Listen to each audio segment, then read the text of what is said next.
एक छोटे से गांव में दो गहरे दोस्त रहते थे, राज और सुमित। दोनों बचपन से एक दूसरे के साथ थे। जब वे छोटे थे तो कभी गली के नुक्कड़ पर क्रिकेट खेलते थे, कभी साथ मिलकर पेड़ से फल तोड़ते थे। दोनों की दोस्ती एक सच्चे रिश्ते की तरह थी, जिसमें न कोई झूठ था और ना ही कोई छल। एक दिन गांव के एक पुराने पुस्तकालय में एक पुरानी किताब मिली। वह किताब बहुत पुरानी थी, उसके पन्ने मुरझाए हुए थे और रंग फीके पड़ चुके थे। लेकिन उस किताब में कुछ ऐसा था जो बाकी किताबों से अलग था। किताब में एक खजाने का नक्शा था, जिसे कोई बहुत ही पुराने समय का आदमी छोड़ गया था।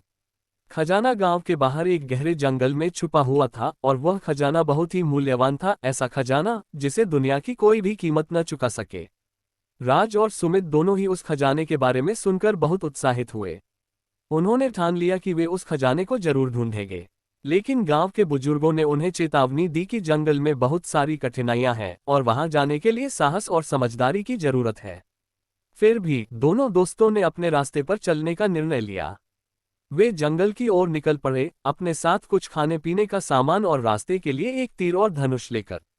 जंगल में घने पेड़ और कांटे थे, रास्ता साफ नहीं था, लेकिन दोनों दोस्त एक दूसरे का साथ देते हुए चलते रहे।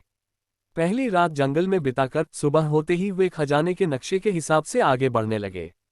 लेकिन रास्ता बहुत कठिन था, पहाड़ी चढ़ाइयां थीं, नदियां थीं जिनमें बहुत तेज बहाव था। एक दिन जब वे एक पहाड़ी चढ़ाई पर चढ़ रहे थे, अचानक सुमित का पैर फिसल गया और वह एक गहरे गड्ढे में गिर गया।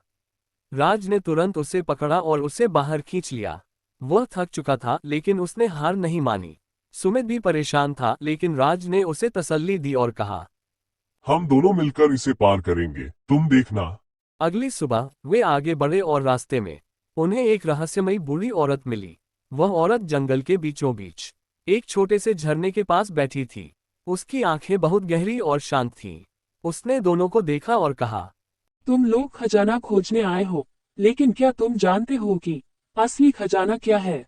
राज और सुमित ने एक दूसरे को देखा और कहा, हम खजाना ढूंढने आए हैं, लेकिन हमें नहीं पता कि यहाँ हमें क्या मिलेगा।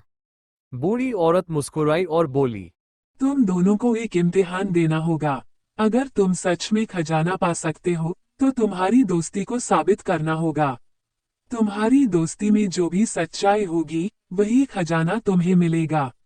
अगर तुम दोनों में से किसी का दिल कमजोर हुआ, तो खजाना तुम्हारे हाथ नहीं लगेगा।